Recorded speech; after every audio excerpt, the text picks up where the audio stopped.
안녕하세요. 반갑습니다. 이제 날씨가 아침 저녁으로 쌀쌀한 걸 보니 겨울인 것 같습니다. 몸 조심 잘 하시고 이제 몇 주 남지 않았습니다.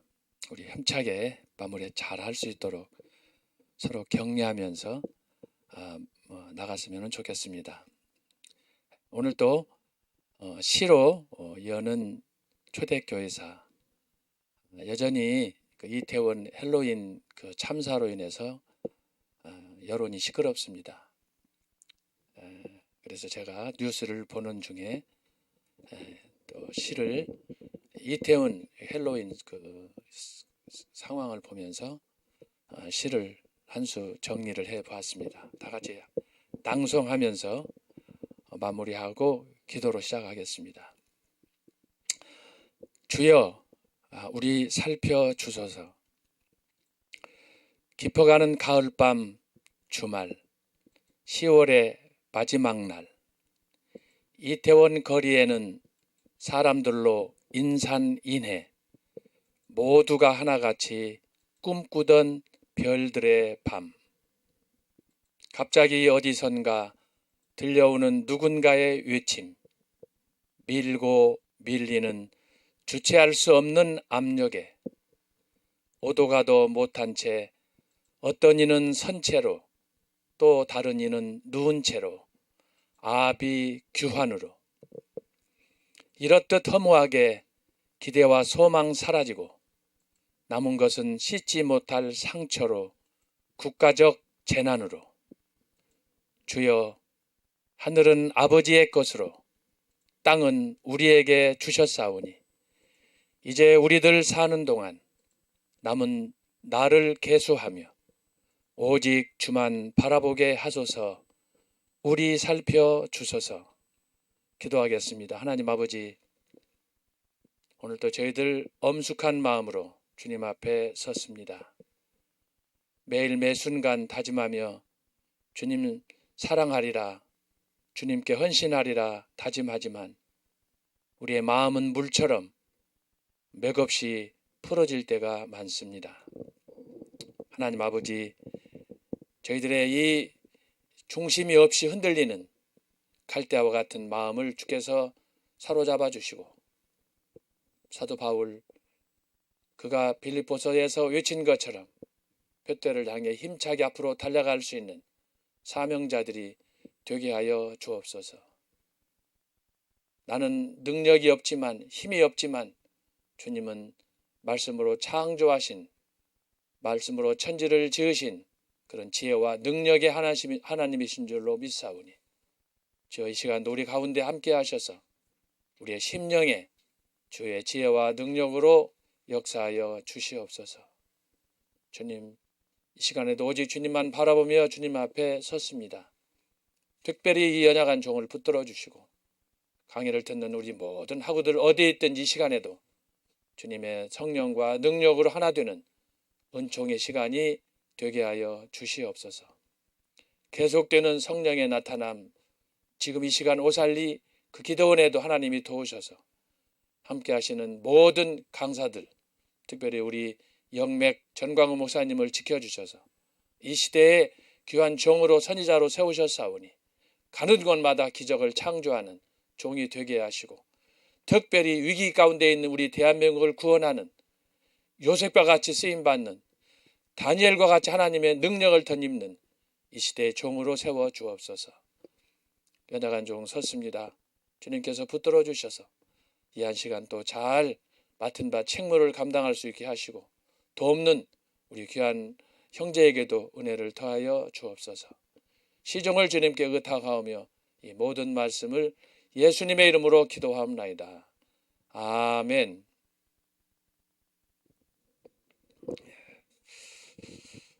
오늘은 지난 시간에 이어서 강의를 할 텐데 오늘 내용은 세 가닥으로 하도록 하겠습니다. 첫 번째는 초대교회의 구분. 제가 여러 번 반복해서 했지만 오늘 강의와 관련해서 여러분이 어떻게 하면 이해할 수 있을까 쉽게 정리한 것입니다. 두 번째는 초대교회의 4대 기둥, 우리가 이미 살폈습니다. 오늘 강의 내용이 이 4대 기둥과 관련이 있기 때문에 제가 말씀을 드리는 겁니다. 세 번째는 로마 시대의 박해와 관련해서 교회가 처한 상황, 소위 기독교, 이렇게 되겠습니다. 자, 초대교회 시대 구분을 제가 여러분에게 말씀을 드렸는데 초대교회는 500년이다 그랬습니다. 500년. 자, 500년인데 500년은 세 시기로 나누었다. 자, 100년, 1번 100년, 2번 325년, 500년. 이렇게 해서 세 토막으로 나누었다 말씀을 드렸습니다. 그리고 이 4대 기둥은 첫 번째는 성경의 정경화. 정경화는 당시에 소위 가경과 유경으로 교회를 굉장히 혼란시키는 그런 상황에 있었기 때문에 소위 경전이 뭐냐, 우리가 믿는 신앙의 텍스트북이 뭐냐라고 하는 상황에서 이런 그 설왕설래가 있었기 때문에 초대교회에서 성경을 정경으로 만드는 이 작업이 필요하겠다. 최종적으로는 397년 카르타고에서 카르타고 공의회, 공의회는 오늘 같은 경우에는 총회입니다. 총회. 에서 성경을 정경으로 만들었다. 정경 66권. 자세한 건 여러분들이 참고하시고, 두 번째는 자, 4대 기둥 중에 하나가 뭐였습니까? 정통신학. 이 정통신학을 위해서 당시에 기본적으로 교회가 준비했던 것이 뭐냐? 유대인들에게는 유대적인 소위 뭐예요? 십계명. 그 다음에 신약시대. 신약시대에 예수님이 지상사에 가셨던 때에는 주기도문. 그 다음에 산상수훈. 그리고 예수님이 승천한 이후에 이제 교회가 초대교회 500년, 중세, 현대 쭉 발전하는 과정에서 교회가 소위 신약시대, 교회시대. 교회시대에 요구했던 건 뭐냐? 사도신경이다. 우리가 정리를 했습니다. 사도신경. 그래서 지금까지 초대교회 이후 우리가 신앙고백을 할 때, 공식적인 기독교 행사를 할 때 사도신경. 사도신경이 뭐냐 하면은 구약과 신약에 나타난 그 하나님의 계시의 말씀을 잘 정리해 준 내용이기 때문에 사도신경은 기독교인으로서의 반드시 알아야 될 그런 하나의 외적 증거라고 할 수가 있겠습니다. 세 번째, 초대교회 4대 기둥 중에 세 번째는 뭐였습니까? 예배, 그 다음에 권징, 그리고 정치. 그래서 초대교회는 어떻게 우리가 하나님 앞에 예배를 드려야 되느냐 하는 부분에 대해서 말씀을 드렸습니다. 그 다음에 4번은 뭐였습니까? 실천. 아무리 성경을 우리가 잘 알고 바른 신학을 갖고 하나님 앞에 예배해도 결국 나가서 영혼을 살리는, 전도하는 그런 사역을 하지 않으면 우리의 신앙은 죽은 것이다 라고 하는 것입니다. 그러므로 어떻게 해요? 야고보서가 말한 것처럼 행함이 없는 믿음은 죽은 거예요. 자기 구원만 받는 거예요. 그러나 주님의 지상 명령을 생각할 때는 땅끝까지 이르러 복음을 증거할 사명이 우리에게 있다라고 하는 겁니다. 실천에 있어서 가장 핵심적인 게 뭐라고 그랬어요? 순교신앙. 순교신앙이다. 그래서 왜 순교합니까? 복음을 증거하다가 이들이 복음과 자기들의 생명을 바꾸는 그런 위대한 신앙을 초대교회에서 이루었다. 초대교회 순교신앙은 제가 이미 세 가지로 말씀을 드렸기 때문에 여러분이 이해하실 줄로 믿습니다. 자, 그런데 제가 여기서 지금 정리하고자 하는 초대교회 4대 기둥, 성경, 정통, 예배, 실전, 이 모든 것은 어떤 상황에서 발생했느냐라면 소위 로마 제국이에요. 로마 제국의 통치, 로마 제국의 통치. 그래서 아까 말씀한 것처럼 AD 30년, 그 다음에 로마 제국이 476년 망했다고 그러잖아요. 30년 승천하시고 예수님이 로마 제국이 476년에 망했는데, 바로 이것을 제가 세 가지의 견해를 정리해 가지고 초대교회를 500년으로 정리했다. 여러 차례 제가 강조해서 말씀을 드렸습니다. 그런데 이것을 정리하면 아까 말씀드렸던 초대교회 4대 기둥은 결국 어느 시기냐? 로마 제국의 통치다라고 하는 것입니다. 이 로마 제국의 통치 아래서 교회가 어떻게 형성이 됐느냐? 우리가 잘 알다시피 마태복음 2장 이하에 쭉 보고, 또 누가복음도 마찬가지고 뭐 각 복음서들이 그걸 주장하고 있지만, 바로 이 로마 제국의 통치 아래서 예수님께서 베들레헴에서 탄생하셨어요. 탄생. 자, 오늘 우리가 주목할 것은 바로 이것입니다. 자, 로마 제국이다라고 하는 거예요. 이것을 구약 시대로 따지면 이스라엘 백성들이 애굽에서 430년 동안 노예 생활을 했는데, 그것과 연결하면 좋겠습니다. 구약 시대의 이스라엘 백성들은 애굽의 바로 왕의 통치 아래서 430년 동안 통치를 받았는데, 자, 신약 시대 새로운 구원의 역사가 시작되는 과정에서 기독교는 로마 제국의 통치 아래서 예수 그리스도, 예수님과 그 다음에 제자들, 이 작은 공동체, 이 무리들로 인해서 이제 새로운 역사가 시작이 되는데, 로마 제국의 통치할 때 교회란, 제가 이렇게 표현을 위해서 이렇게 정리를 합니다. 로마 제국의 통치 아래서 이게 교회예요. 교회인데 교회란 존재 자체가 인정되지 않았습니다. 다시 말하면 교회 자체가 로마 황제로부터 거부된 상태예요. 로마 정부로 봤을 때는 이적 행위를 하는 소위 반정부적인, 항상 위협적인, 불안한 그런 종교로 기독교를 생각을 했습니다. 그래서 이들은 기독교 자체를 다른 종교에 대해서, 심지어 유대교까지도 자유를 주고 그들이 하는 일에 대해서 용인을 해줬어요. 그런데 기독교에 대해서는 아예 자체를 인정하지 않는 그런 매우 강력한 부정적인 입장을 가지고 있었습니다. 자, 그래서 이게 교회예요. 이게 교회인데, 로마 제국의 통치 아래서 구약의 예언을 따라서 예수님께서 베들레헴에 탄생을 하셨는데, 문제는 뭐냐?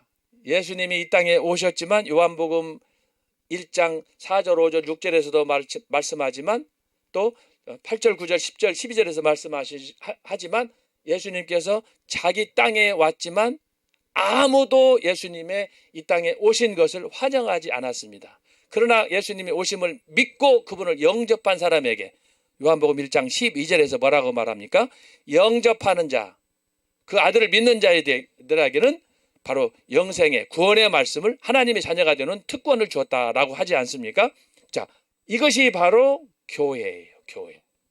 그런데 이 교회는 어떤 상황이었느냐라고 하는 거예요. 자, 이것을 위해서 제가 이제 간단하게 설명을 했으니까 여러분 지웁니다.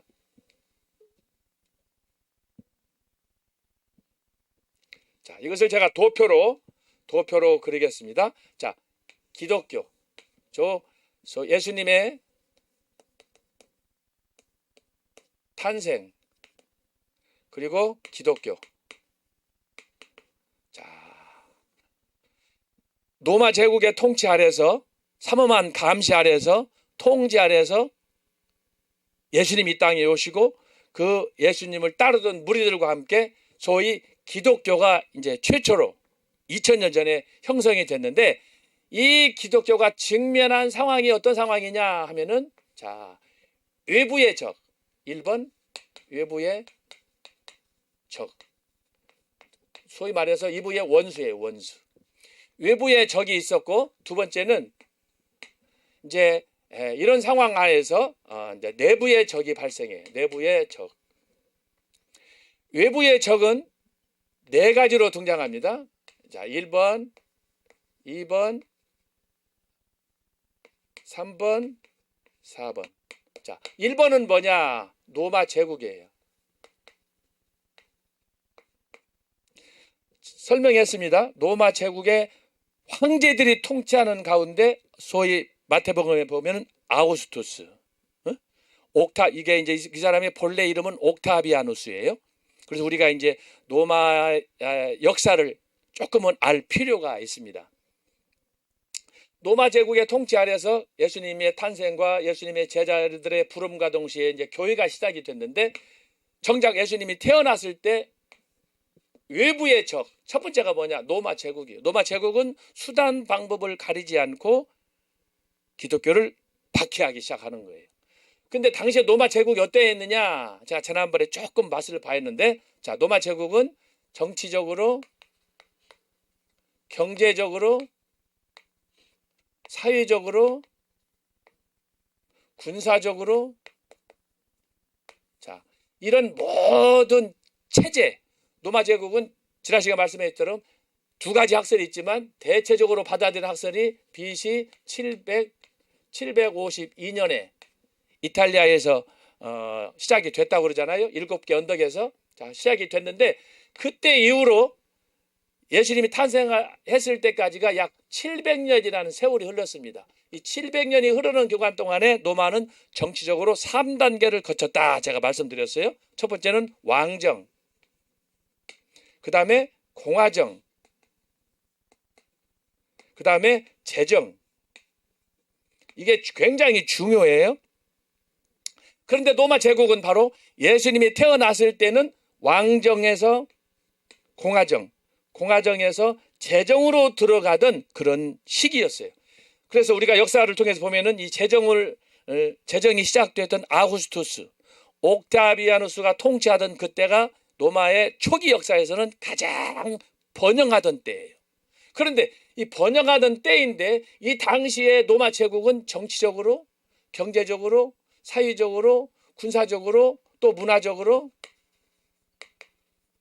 아주 완벽한 그런 제국이었어요. 오직 하면은 모든 길로 로마로 통한다 했겠습니까? 그 정도로 로마는 위대한 역대 제국들이 많이 있었어요. 역대 제국들이 뭐가 있어요? 자, 이집트, 바벨론, 아시리아, 그 다음에 페르시아, 헬라, 로마. 자, 이런 나라들이 로마 이전까지 헬라. 그래서 정광훈 목사님이 다니엘서 2장을 해석할 때 그 소위 머리와 가슴과 그 다음에 배와 발, 소위 금은 동철, 이 금속으로 느부갓네살이 그 꿈을 꾸었던 그것을 다니엘이 해석하는 과정에서 나타나는데, 바로 거기에 보면은 이 바벨론으로부터 페르시아, 헬라, 로마로 장차 진행될 그 제국들의 역사가 다니엘의 계시를 통해서 나타나는 걸 볼 수가 있는데, 어쨌든 중요한 것은 당시 예수님이 태어났을 때의 로마 제국은 역대 어느 그 소위 제국과 비교해서 가장 왕성하고 완벽한 그런 나라였다. 제가 지난 시간에도 말씀했지만, 그럼 뭐가 로마 제국이 이렇게 위대한 마지막 제국이냐? 로마 제국은 한 번도 전쟁에서 실패한 적이 없어요. 그 정도로 아주 완벽했고, 역사적으로도 이렇게 장구한 역사 속에서 로마는 정치적으로 왕정에서 공화정으로 제정으로 가는 이런 기틀을 마련했다. 경제적으로 전쟁에서 한 번도 실패하지 않았기 때문에 싸움을 통해서 얻은 것은 잘못이지만, 어쨌든 간에 그들이 군사를 일으켜서 전쟁을 통해서 많은 물자를 얻고 한 것들은 당대의 로마 제국은 하나의 역사상 상징과 같은 그런 거였어요. 우리가 잘 아는 대로 뭐 카이사르, 성경에 가이사라고 그러는데 그 사람 같은 경우에는 전쟁을 이겨가지고 얻은 수익이 재산이 어마어마했어요. 그래서 그 당시에 이제 용병 제도도 생기고 하지만 어쨌든 그런 것들이 있고 사회적으로도 마찬가지요. 사회적으로 문화적으로는 뭐예요? 2000년 전에 그 당시에 목욕탕이 있다. 로마 시대에 특별히 이제 콜로세움 같은 이런 극장, 원형 극장을 만들었다. 이건 다른 설명이 필요가 없는 거예요. 대단한 그런 업적을 이룬 것이 바로 로마 제국이에요. 그래서 로마 제국은 이걸 조금 더 심화 교육을 하자면 예를 들어서 군사적으로 로마 군인들이 여러분 배너라든지 쿠어바드스라든지 지금부터 2000년 전에 로마 군인들이 입었던 갑옷이라든지 이런 걸 보면은 상상을 초월해요. 네? 그렇게 완벽했던 이 로마 제국이 뭐가 부족해서 이제 막 태어난 예수님과 그의 제자들과의 기독교 작은 공동체, 네? 이 공동체를 박살내기 위해서 치밀하게 교회를 괴롭혔다라고 하는 거예요. 자, 이것은 그래서 예수님이 탄생하고 기독교가 형성되는 과정의 외부의 적이에요. 바깥, 아웃사이드. 네? 교회 밖의 원수라고 그랬는데 첫 번째가 로마 제국이다. 자, 잘 판단해 보세요.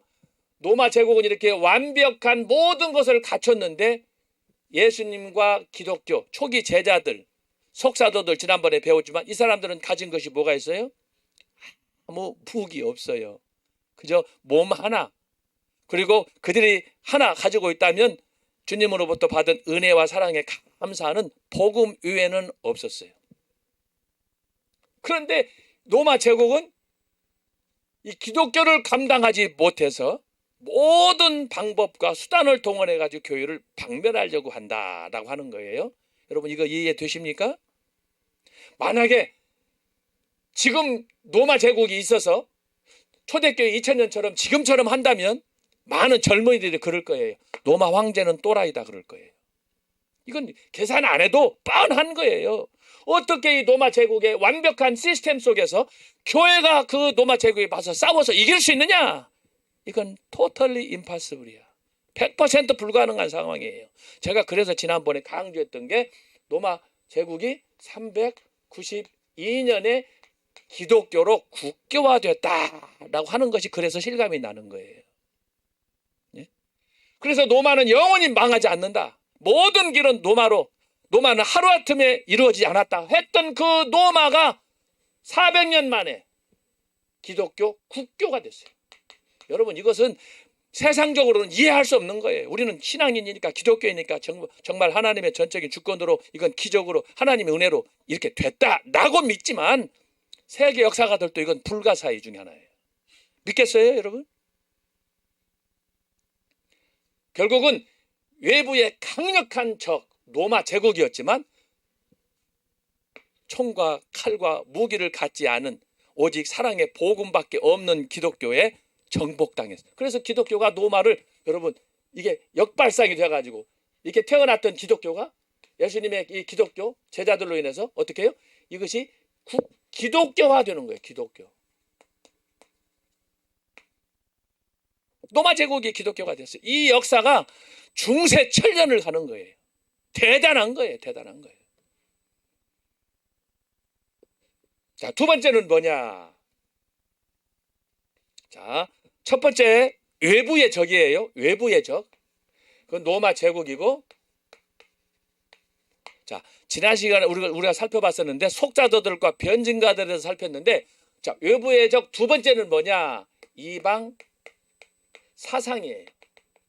소위 철학자들.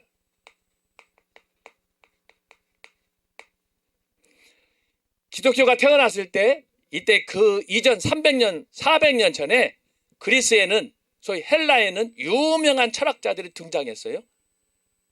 지금부터 한 6개월 전에 정광훈 목사님이 생각의 3대 통로라고 해서 고린도전서 1장에 있는 말씀 표적과 기사에 관해서 말씀하시면서 장시간 동안 우리 교수님들이 토론했지 않습니까? 그런데 여러분 이 이방사상 예수님 당시에 이 철학자들이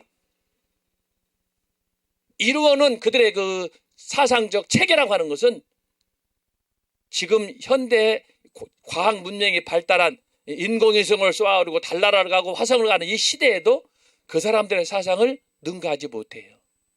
2000년 전에 그들이 이뤘던 대표적인 사람이 누굽니까?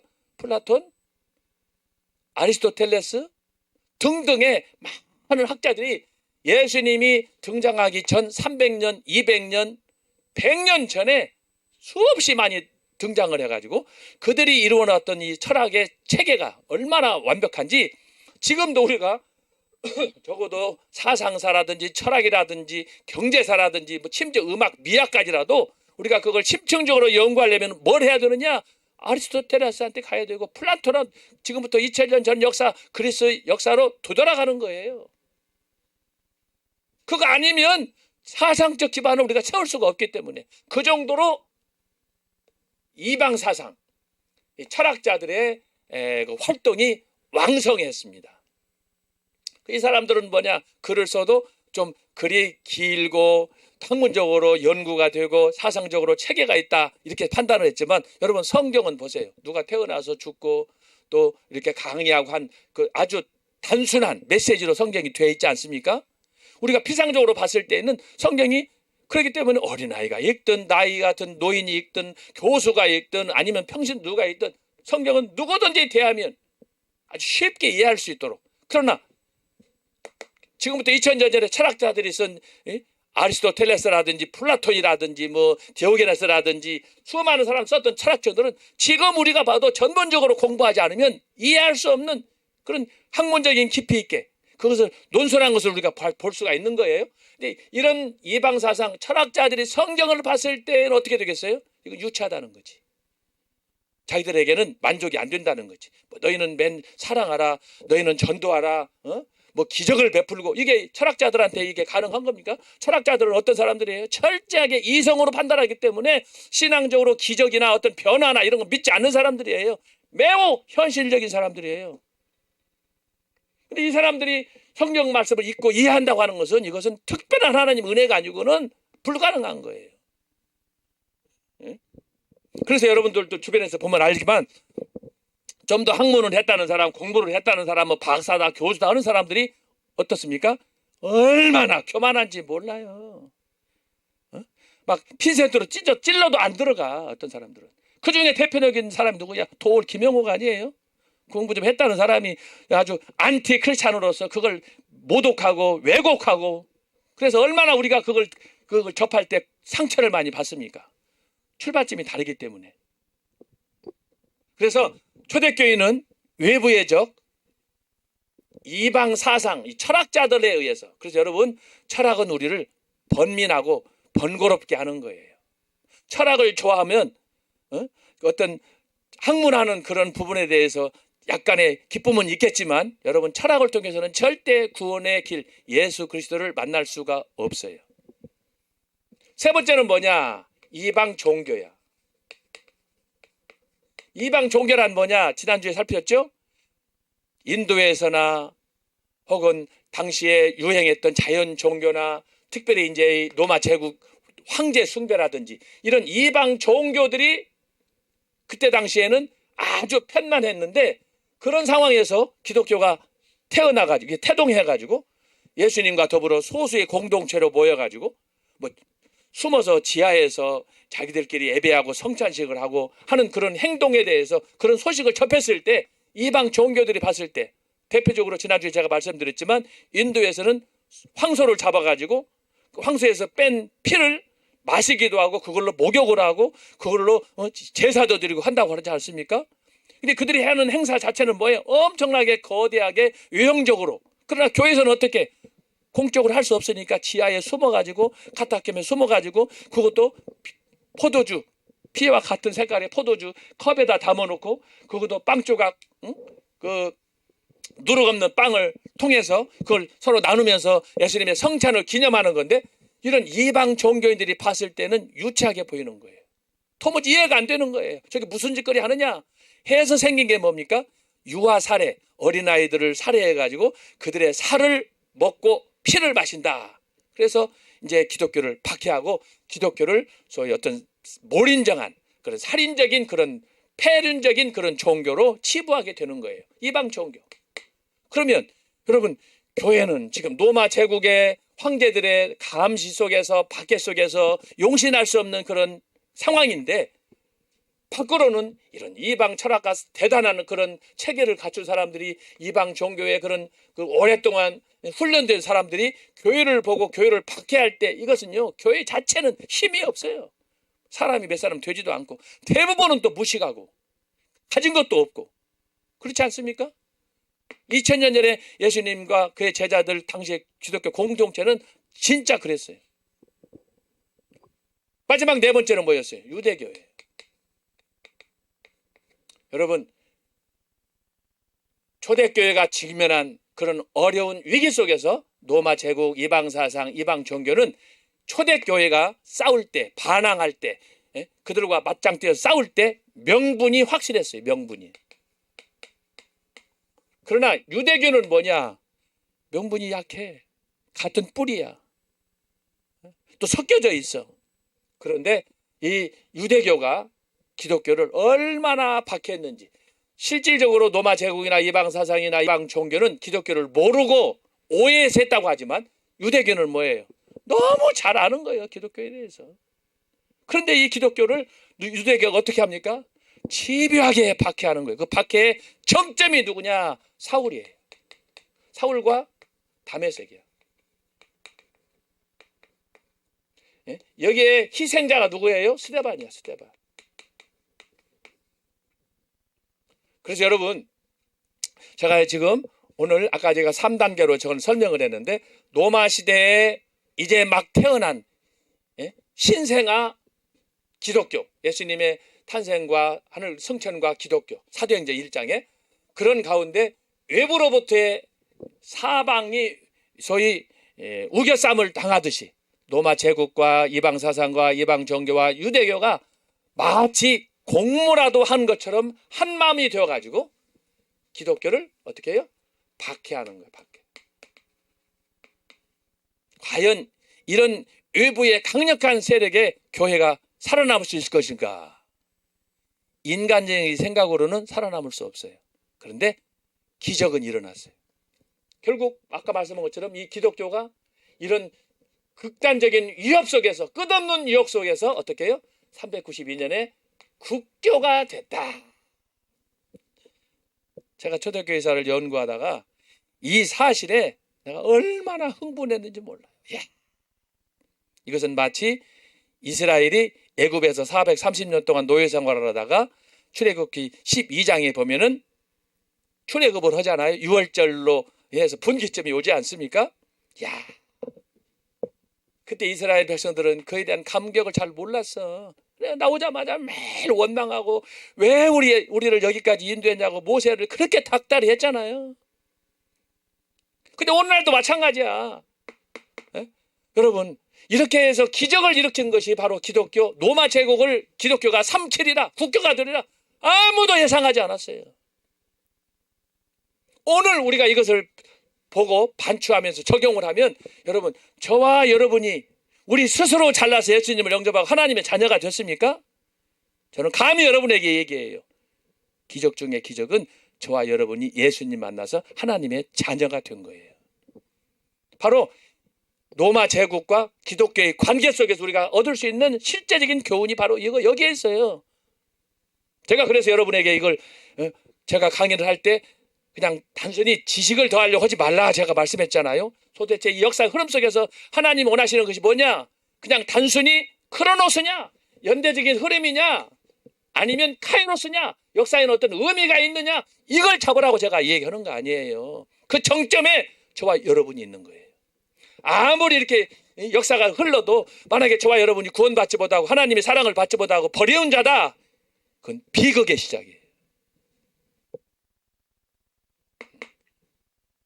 그래서 저는 이 강의를 할 때마다, 또 강의를 이렇게 준비하면서 제가 준비할 때마다 늘 마음속으로 감사하고, 참 하나님의 그 크신 은혜에 내가 어떻게 보답할까 고민하는 사람이에요. 그래서 저는 얼마나 더 제가 강의할지 모르지만 제 마음속에 주님을 향한 그런 은혜에 대한 보답, 사도 바울이 늘 입술에 달고 고백했던 것처럼 나는 빚진 자 중에 하나예요. 여러분도 다 빚졌겠지만 나는 그 중에 부채가 많은 사람이에요. 왜 부채가 많습니까?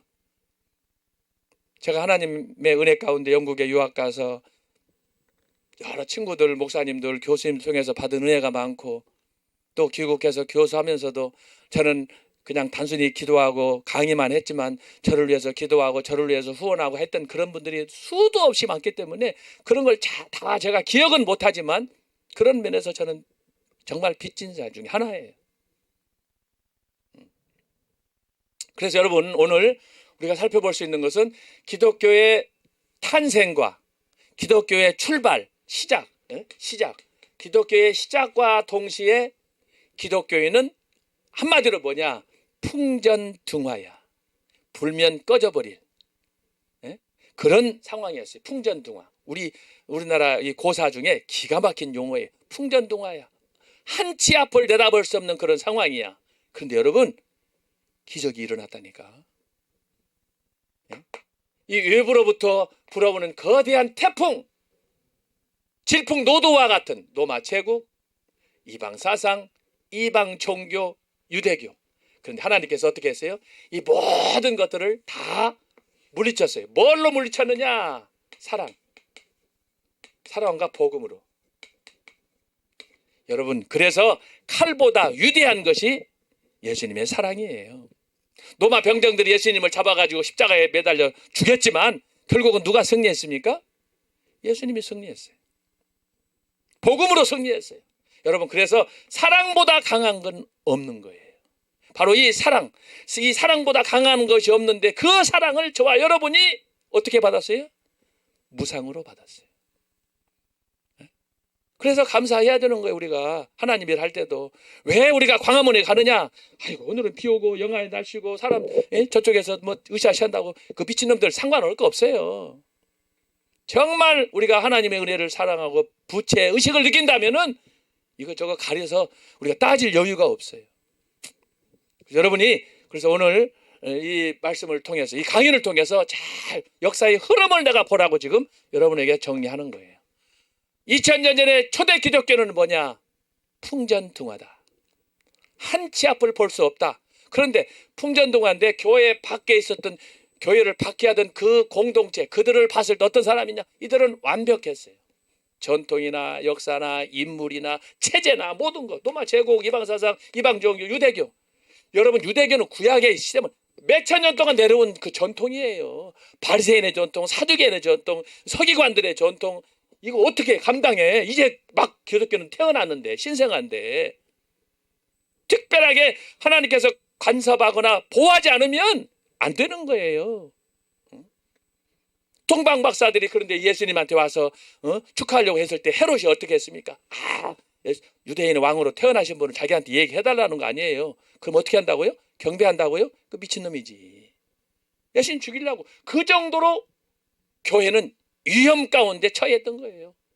자, 그래서 어쨌든 이렇게 초대교회는 외부의 적 4개의 큰 뿌리가 있어서 이들이 있었는데, 명분을 앞세워가지고 절대자 하나님, 우리가 예배할 사람은 로마 황제도 아니다, 느부갓네살도 아니다, 그리고 이방 철학도 아니다, 이방 종교도 아니다, 오직 십자가의 신학이다 라고 해서 심지어 유대교, 뿌리가 같고 같은 조상으로 같은 하나님을 믿는 유대교지만 그 유대교에 맞서서 마침내 복음으로 유대교 정복하고 새로운 역사가 시작되는 것이 바로 뭐냐? 초대 기독교, 로마 시대의 기독교다, 이 말이에요. 그래서 여러분이 아무리 오늘 우리가 어려운 시대를 살아도 오늘 이 말씀을 생각하면서, 사면초가라는 말이 다른 게 아니구나, 풍전등화라는 것이 다른 것이 아니구나, 오늘 우리가 직면한 우리 한국에 오늘 우리의 현실을 대변해 주는구나 하면서 우리는 어떻게 가야 돼요? 오직 예수 신앙으로 나아가야 되는 거예요. 그래야 로마 제국이 392년, 400년 만에 국교가 됐듯이 저와 여러분이 꿈꾸는 나라, 정광훈 목사님이 꿈꾸는 나라가 뭐예요? 자유통일 아니에요. 예수 한국 자유통일, 그걸 이룰 수 있는 거예요. 제가 어제도 인터뷰 방송도 듣고 아침에도 듣고 나왔는데 지금 긴박하게 돌아가는 이유, 우리 국내에서도 전 목사님이나 몇 분들도 그렇지만 외부에서 외신들도 마찬가지예요. 김정은이는 지금 거의 종말에 이르렀다고 하는 것 아닙니까? 그거 가장 힘줘서 강조하시는 분이 바로 김국성 선생님 아니에요? 제가 그분 강의할 때마다 제가 단 하나하나 놓치지 않아요. 아주 유심히 봐요. 지난 주말에는 우리 김국성 선생님하고 함께 식사하면서 대화를 나누는데 야, 진짜 의미심장한 얘기들이 너무너무 많은 거예요. 우리 생각으로는 100% 불가능해. 그러나 하나님이 함께 하시면 누구를 통해서라도 놀라운 역사를 이루실 것입니다. 로마 제국이 400년 만에 기독교가 됐어요. 그렇다면 우리나라 역사 아무것도 아니에요. 아무것도 아니에요. 하나님께서 틀림없이 이루어질 줄로 믿습니다. 자, 로마 제국이 기독교화 된 것은 뭐라고 그랬어요? 칼과 창이 아니라고 그랬어요. 사랑과 복음. 예수님이 십자가, 원수를 사랑하는 그 믿음으로, 말씀으로 마침내 로마 제국은 기독교 복음으로 정복당한 거예요. 할렐루야. 자, 두 번째. 자, 이렇게 외부의 적이 있는데 내부의 적이 있어요. 자, 보세요. 기독교가 이제 태어나서 아까 말씀한 것처럼 이 외부의 적 네 가지. 이거 어떻게 싸워서 이겨야 되느냐? 보통 힘든 싸움이 아니야. 그런데 여러분, 그 상황에서 교회 안에 이것을 그림으로 그립니다. 자, 초대 교회예요. 교회. 이 교회는 지금 외부로부터 적이 왔어요. 사면 초과예요. 자, 이럴 때 어떻게 해야 돼요? 교회는 하나로 똘똘 뭉쳐야 돼요.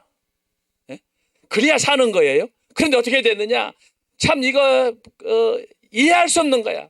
외부로부터 이렇게 강적들이 계속해서 교회를 박살내려고 박해하고 주야 없이 때 없이 노리고 있는데 교회는 교회 안에서 뭐가 발생했느냐? 이단과 분파가 발생했어요. 오늘 한국 교회와 똑같아요. 기가 막힌 현상이에요. 외부에서 도전하는 이런 강력한 적들을 교회가 이겨내서 국교가 됐는데 교회 안에는 뭐냐? 끝없는 이단과 분파들로 인해서 교회는 늘 서로 싸우는 거예요. 지금 한국 교회하고 똑같은 거예요. 도대체 이 이단과 분파는 어떻게 생겼느냐? 자, 그런 가운데 이렇게 부정적인 것만 있는 게 아니고 이렇게 로마 제국에 의해서 외부로부터 도전이 왔을 때 이런 부정적인 이단과 분파만 있었던 게 아니고 지난 시간에 우리 살펴봤죠. 소위 속사도 변진가. 여러분 항상 교회 안에는 이렇게 두 그룹으로 나누어져 있습니다. 항상 예스파가 있고 한 파는 노파가 있어요. 자, 그래서 교회가 이렇게 외부로부터 도전을 받은 그때의 교회 한쪽에는 지난 시간에 살펴봤죠. 속사도들과 변증가들이 있어서 이들은 절대 교회는 깨어지면 안 된다. 하나로 가야 된다. 그래서 그들은 전통을 중시하고 교회의 권위를 중시하고 그래서 교회 안에서 젊은 애들이 장로님들 나이 든 사람들을 박해하고 무시하고 했을 때 그러면 안 된다. 결국은 분열은 교회를 망하는 거다. 사탄적이다 라고 했던 거예요. 그것을 뭐예요? 속사도들과 변증가들이 그 강한 메시지를 잡고 초대교회 그 가르침을 많은 제자들에게 주었던 거예요. 그래서 초대교회가 이런 어려움 속에서 외부의 도전 속에서 속사도들과 변증가들은 교회 전통을 잘 세우고 교회는 어떤 상황에서도 하나가 되어야 된다. 말씀으로 통일을 되어야 된다. 그리고 교회는 예수님과 제자들이 물려준 그 전통을 계속해서 후대로 전승해야 된다. 그 계통을 바로 세운 사람이 누구라고 그랬어요? 예수님과 사도 요한과 폴리갑과 이레네우스 그 계통을 통해서 쭉 흐른다 그랬죠. 그것을 진정한 의미에서 제자 훈련이라고 하는 거예요. 자, 그런데 바로 이 한편에서는 속사도들과 변증가들이 있었다면 또 다른 쪽에는 바로 이 없어져야 될 이단과 분파들이 끝없이 등장해가지고 교회를 분란시킨다. 자, 속사도와 변증가들은 교회를 하나 되게 하는 거예요. 일치되게 하는 거예요. 교회 유익을 위해서. 그래서 그들이 많은 책들을 쓰고 편지를 쓰고 변증서를 쓰고 해서 교회를 교회되게 하는 거예요. 근데 이 새끼들은 뭐예요? 이단과 분파들은 어떻게든지 교회를 분단시키고 분열시키고 서로 자기들이 이권을 챙기려고 하는 거예요. 그게 바로 뭐냐? 이단이고 또 하나는 분파다. 여러분 이걸 잘 생각해 보세요.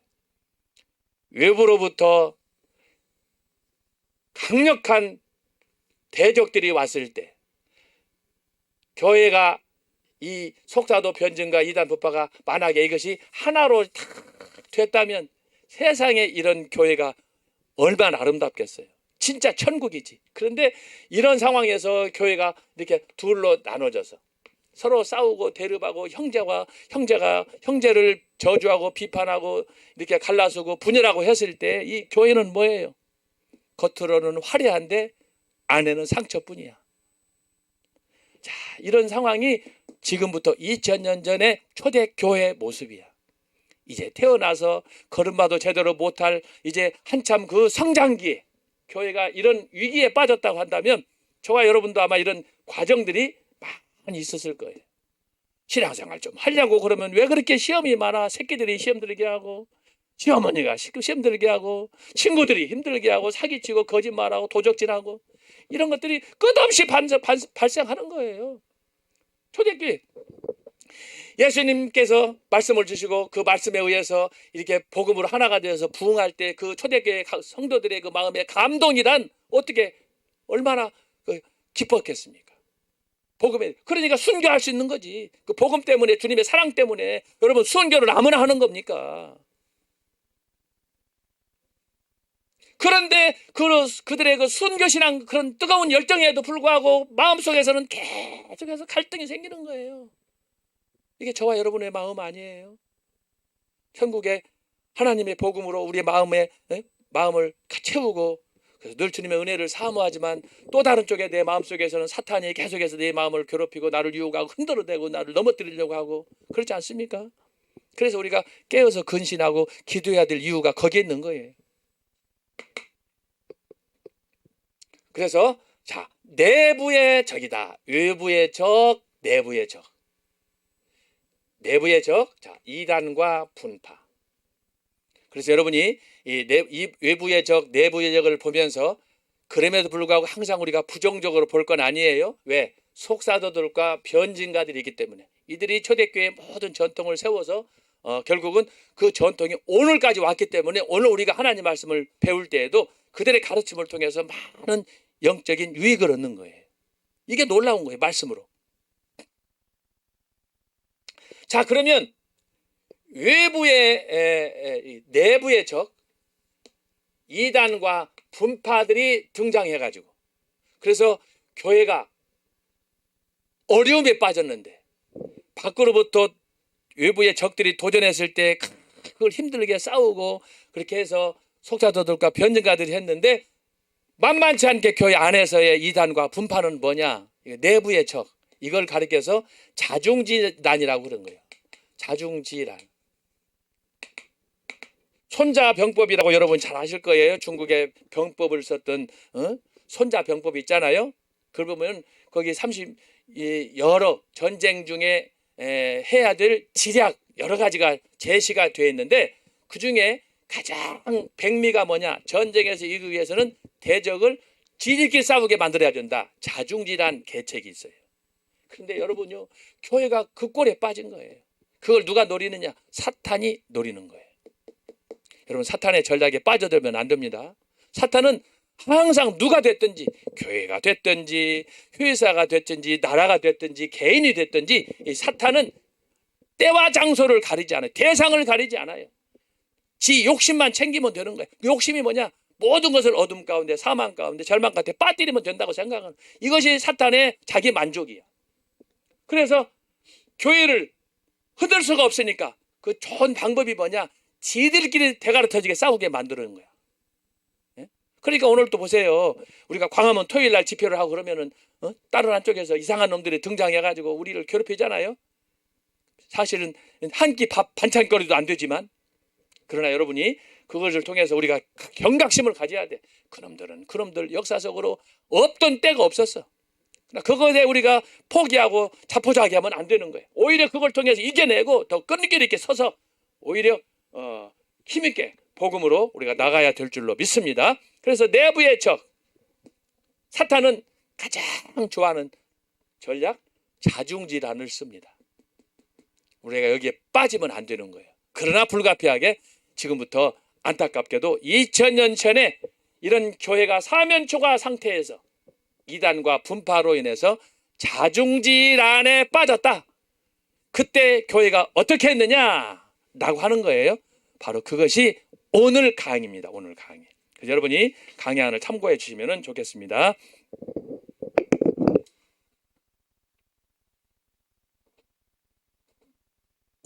제가 더워서 옷을 벗었습니다.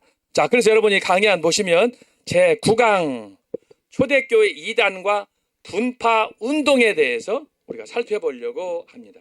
자, 여러분 강의안을 참고해 주시면 좋겠습니다. 오늘 이 내용이 중요하기 때문에 조금 지난 시간보다는 약간 자세하게 준비를 했습니다. 자, 읽어보겠습니다. 교회는 하나님이 이 세상에 세우신 특별한 기관, 구원의 공동체이다. 그러므로 교회는 이 세상의 구원을 위한 방주로 디모데전서 3장 14절 16절 내가 속히 내게 가기를 바라나 이것을 내게 쓰는 것은 만일 내가 지체하면 너로 하나님의 집에서 어떻게 행하여야 할 것을 알게 하려 함이니 이 집은 살아계신 하나님의 교회요 진리의 기둥과 터이니라. 크도다 경건의 비밀이여 그렇지 않다 하는 이 없도다. 그는 육신으로 나타나신 바 되시고 영으로 의롭다 하심을 입으시고 천사들에게 보이시고 만국에서 전파되시고 세상에서 믿은 바 되시고 영광 가운데서 올리우셨음이니라. 교회가 이 같은 사명에서 떠나 죄와 타협하며 변질되고 세속화되면 이 세상에 희망이 있겠는가? 여러분 이 세상의 마지막 희망은 교회입니다. 그러나 교회가 세속과 타협하면 이 세상은 희망이 없습니다. 절망입니다. 아무리 세상이 타락해도 교회는 이 세상을 구원하는 마지막 희망이요 피난처가 되어야 하는 것입니다. 교회의 존재 이유와 목적은 하나님의 구원 계획, 하나님의 뜻을 이 땅에 올바로 전파하여 세상을 구원하는 것입니다. 이를 위해서 하나님의 말씀, 참 진리를 잘 보존하고 후대에 계승하는 것이 필요합니다. 그 이유는 구원받은 성도는 하늘에 속했기 때문입니다. 요한복음 15장 19절 너희가 세상에 속하였으면 세상이 자기의 것을 사랑할 터이나 너희는 세상에 속한 자가 아니요 도리어 세상에서 나의 택함을 입은 자인 거로 세상이 너희를 미워하느니라. 여러분 지금까지 노마 시대의 외부의 적 이런 여러 가지 것들을 여기 한 말씀에 요한복음 15장 19절로 정리할 수가 있습니다. 우리가 택함 받았기 때문에 하나님의 자녀이기 때문에 세상과 구별되어 있기 때문에 세상이 우리를 미워한다라고 하는 겁니다. 교회의 주인은 예수 그리스도. 가이사랴 빌립보에서 주님의 질문에 베드로가 고백한 신앙 고백. 마태복음 16장 주는 그리스도시요 살아계신 하나님의 아들이시니이다. 교회는 로마의 제국 황제들의 박해 아래서 더욱 확장되었습니다. 예수님의 제자들과 그들의 제자들, 속사도들과 변증가들이 이 일에 크게 기여하였습니다.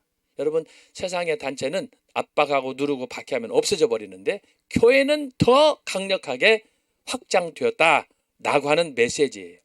그들은 교회의 일치와 통일, 사도적 전통을 계승하고 발전시켰습니다. 제가 지금까지 설명한 이런 교회 내의 그 속사도 변증과 이들을 얘기하는 것입니다. 초대교회가 외부의 대적들, 즉 로마 제국과 이방 사상, 이방 종교, 특별히 유대인들에 의해 박해를 받고 있을 때 안으로 이단과 분파가 등장하여 어려움에 직면하였습니다. 그래서 제가 오늘 본래는 이단과 분파를 따로 떼어서 1시간씩 강의를 해야 되는데 강의 일정상 제가 묶었습니다. 어쨌든 상황을 보고 제가 강의하도록 하겠습니다. 그래서 여러분이 자, 초대교회 현재 당시 상황을 보시면서 내부에서 발생한 내부의 적 이단과 분파, 이것을 잘 정리할 수 있기를 바랍니다. 자, 이단이란 뭐냐? 이단은 바르고 명예로운 정통 교리와 대조되는 것입니다. 영어로 헤라시나 섹트라고 하겠습니다. 일반적으로 이들은 어떤 특정 철학이나 학파의 사상 혹은 바른 교리의 표준에서 이탈하여 잘못된 신앙을 믿고 따르는 개인이나 집단을 가리킵니다. 그렇기 때문에 이단은 개인이기도 하지만 신천지나 하나님의 그 교회나 혹은 뭐 통일교나 천부교나 이런 것처럼 개인도 되지만 그 개인이 그곳에 가담하면 집단적으로, 그래서 나름대로 종파가 있는 것 아니겠습니까? 바로 그것을 얘기하는 거예요. 그래서 개인이나 집단을 가르친다. 신학적으로 이들은 정통교회 말씀과 교리, 사도적 사상에 구속받지 않고 사사로운 감정이나 편견에 의해 말씀을 오해하여 독자적으로 해석하고 실천합니다. 이들은 기독교 사상과 행동의 당면한 문제, 특별히 영적 문제에 집중하여 교회의 통일을 파괴합니다. 이게 이단들이 하는 짓거들이에요. 성경 창세기 1장 1절 태초에 하나님이 천지를 창조하시니라. 또 요한복음 1장에 태초에 말씀이 계시니라. 이 말씀이 하나님과 함께 계셨으니 이 말씀은 곧 하나님이시니라. 그가 태초에 하나님과 함께 계셨고 만물이 그로 말미암아 지은 바 되었으니 지은 것이 하나도 그가 없이는 된 것이 없느니라. 자, 신약성경에 이단은 총 5번 언급되었습니다. 그 중에 가장 중요한 메시지는 베드로후서 2장 1절 그러나 민간에 또한 거짓 선지자들이 일어났었나니 이와 같이 너희 중에도 거짓 선생들이 있으리라. 너희는 멸망케 할 이단을 가만히 끌어들여 자기들을 사신 주를 부인하고 임박한 멸망을 스스로 취하는 자들이라 라고 하였습니다. 여기서 자기들을 사신 주는 예수 그리스도를 의미합니다. 그래서 이 교회 안에 이단들, 자칭 그리스도화한 사람들을 교회 안에서 이렇게 주님을 대신해서 자기들의 신으로 하기 때문에 결국은 이단이 되었다라고 하는 것입니다. 사도 요한은 요한 1서 2장에서 거짓말하는 자가 누구뇨? 예수께서 그리스도이심을 부인하는 자가 아니뇨? 아버지와 아들을 부인하는 자가 적그리스도니 아들을 부인하는 자에게는 또한 아버지가 없으되 아들을 시인하는 자에게는 아버지도 있느니라. 결국은 여기서 뭐예요? 신앙 고백에서 얘기하는 예수 그리스도를 나의 주로 믿는 걸 얘기하는 거예요.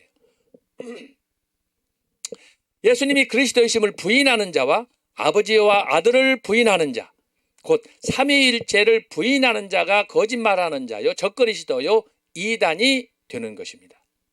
이것을 간략히 정리하면 영감으로 기록된 하나님의 말씀, 성경을 부인하고 그 말씀이 강조하는 바 구약이 예언한 예수 그리스도의 동정녀 탄생과 고난당하심, 십자가에서 죽으셔서 장사되시고 3일 만에 부활하신 것과 구름을 타고 하늘로 승천하심, 감람산에서 제자들이 본다로 재림하실 것을 부인하는 자가 바로 이단이 되는 것입니다. 그래서 이것을 간단히 정리하면 첫째는 성경, 하나님의 계시의 말씀. 두 번째는 뭐냐? 그 성경과 더불어 성경이 가장 강조하는 구원의 역사, 그 구원의 역사는 크게 세 가지로 나타납니다. 예수 그리스도의 고난당하시고 십자가에 죽으신 거, 그 다음에 장사 지낸 바 된 거, 세 번째는 뭐예요?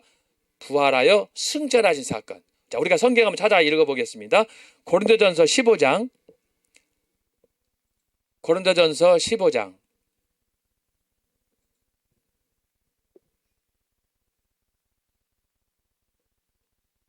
고린도전서 15장 3절, 4절, 5절 읽겠습니다. 고린도전서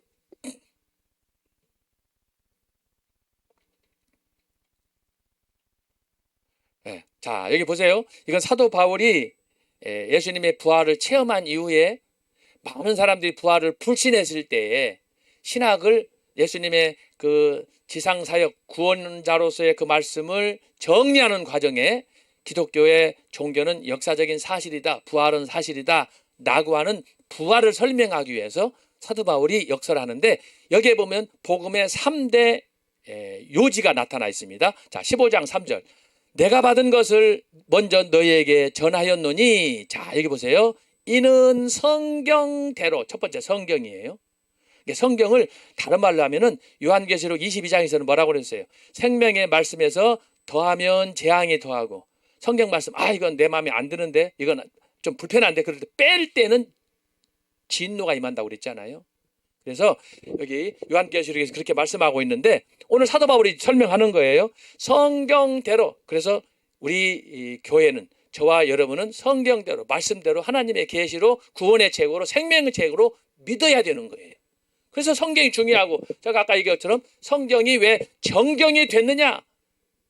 초대교회에 이 텍스트가 없는 상황에서 가경과 유경으로 좀 주변에서 그렇게 교회를 혼란시키고자 했을 때 거기에 맞서서 싸웠던 사람들, 그게 바로 초대교회의 교부들인데, 이분들이 성경 66권을 하나님의 교회 구원의 말씀으로 오늘 우리에게 물려준 것 아닙니까? 굉장히 중요한, 우리가 나중에 살펴보겠지만 초대교회 교부들의 우리 2000년 기독교 역사의 중요성이라는 것은 말로 할 수가 없는 거예요. 성경을 우리에게 4대 기둥 제가 설명했잖아요. 4대 기둥. 첫 번째가 뭐냐? 성경을 정경으로 이것이 첫 번째인데, 이거 없으면 기독교 없는 거예요. 바로 그것을 사도 바울이 지적하는 거예요. 성경대로 정경을 우리에게 물려준 초대교회 교부들, 이거에 대해서 감사해야 되고, 그래서 저와 여러분이 성경을 가지고 아무 때나 수시로 읽고 찬양하고 할 수 있다고 하는 것은, 이건 엄청난 특권이에요. 2000년 전에는 성경이 없었어요. 쪽복음으로 부분적으로 사용이 됐기 때문에. 그러나 오늘 우리는 66권의 구약 39권, 신약 27권, 이걸 통해서 하나님의 구원의 길, 하나님이 어떤 분인가를 알 수 있고, 그래서 우리가 그 말씀을 통해서 이 땅에서 승리자로 살아갈 수 있도록 하나님께서 길을 열어주신 것 아닙니까? 그래서 여기 3절에 있는 것처럼 성경대로, 성경. 그래서 마틴 루터, 존 칼빈이 종교 개혁을 할 때 첫 번째가 뭐예요? 오직 성경으로. 성경이라는 거예요. 성경은 구원의 책으로. 두 번째는 그리스도께서 우리 죄를 위하여 죽으시고, 성경대로, 성경이 그렇게 썼어요. 그리스도께서 우리를 위하여 죽으시고, 자, 그 다음에 장사 지낸 바, 이건 3일 동안 땅에 묻혔던 걸 얘기하는 거예요. 장사 지낸 바 되었다가 성경대로 사흘 만에 다시 살아나, 부활 사건이에요. 그래서 예수님의 고난당하시고 죽으시고 부활하신 사건. 그리고 네 번째가 뭡니까? 게바에게 보이시고 부활하고 나서 예수님이 한 10여 차례 제자들에게 보여줬어요. 마지막 보여줬던 게 뭐예요? 사도행전 1장에 나타난 오순절 앞두고 40일 만에 부활하시거나 40일 만에 40일 동안 지상사역을 다니면서 제자들에게, 많은 무리들에게 보여주시고, 감람산에서 사도행전 1장 9절 10절 12절에서 구름을 타 하늘로 올라가셨잖아요. 그때 어떻게 해요? 많은 무리들이 보는 가운데서 하늘로 승천하셨어요. 바로 그걸 얘기하는 거예요.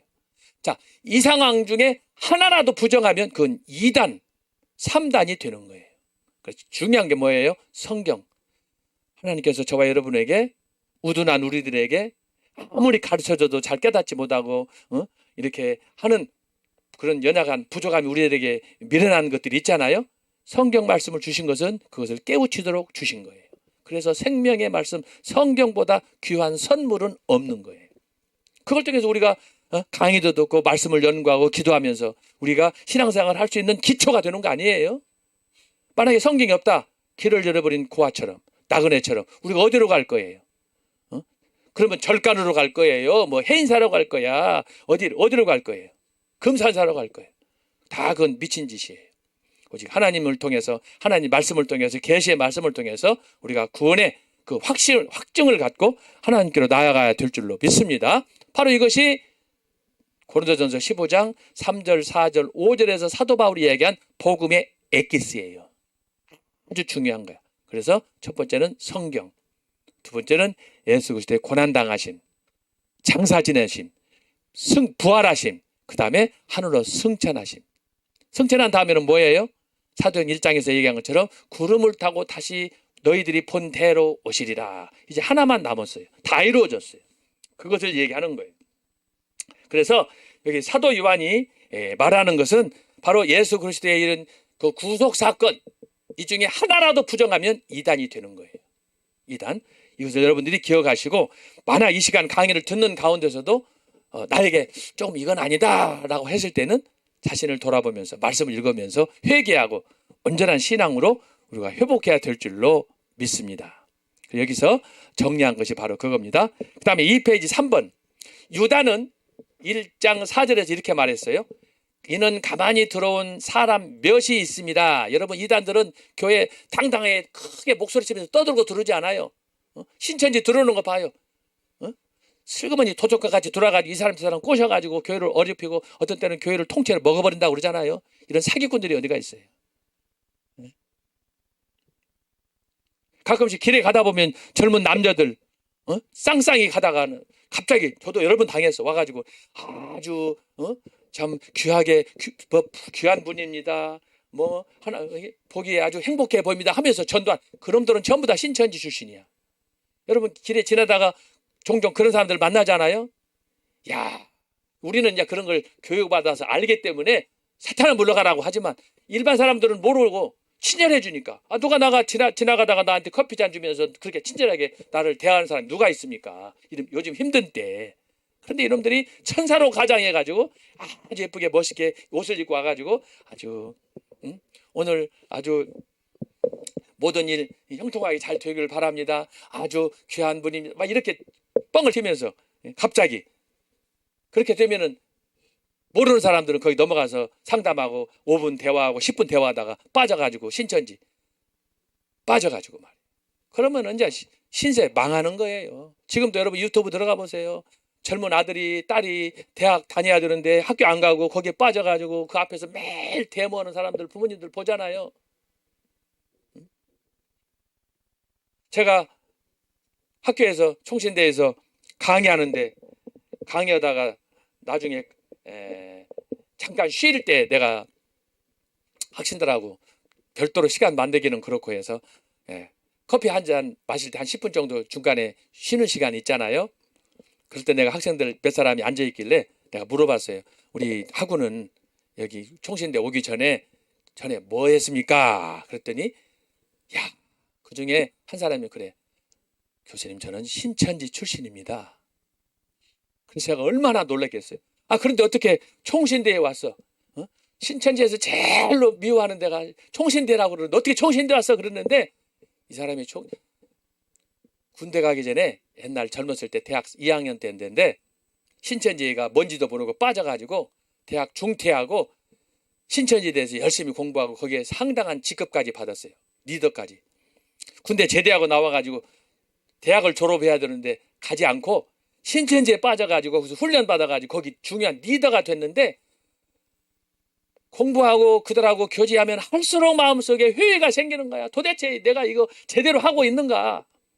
그러다가 성경을 읽고 그러다가 이제 여러 학교들을 이렇게 검색하다가 내가 뭔가 잘못됐다. 이건 아니다. 라고 판단이 되어가지고 총신대에 왔다는 거예요. 그때 이제 그 얘기를 저한테 하는데 제가 물어봤어요. 그러면 우리 학우는 신천지에 있을 때 뭔 훈련을 받았냐? 훈련 받은 내용을 구체적으로 얘기 좀 해봐라. 지금 커피 먹는 시간에 하는 거예요. 그때 이분이 그래요. 신천지가 이단이고 사탄인 건 맞는데 내가 그곳에서 한 20여 년 동안 있으면서 경험한 건데 그들이 한 가지 장점을 얘기하라면 뭐냐?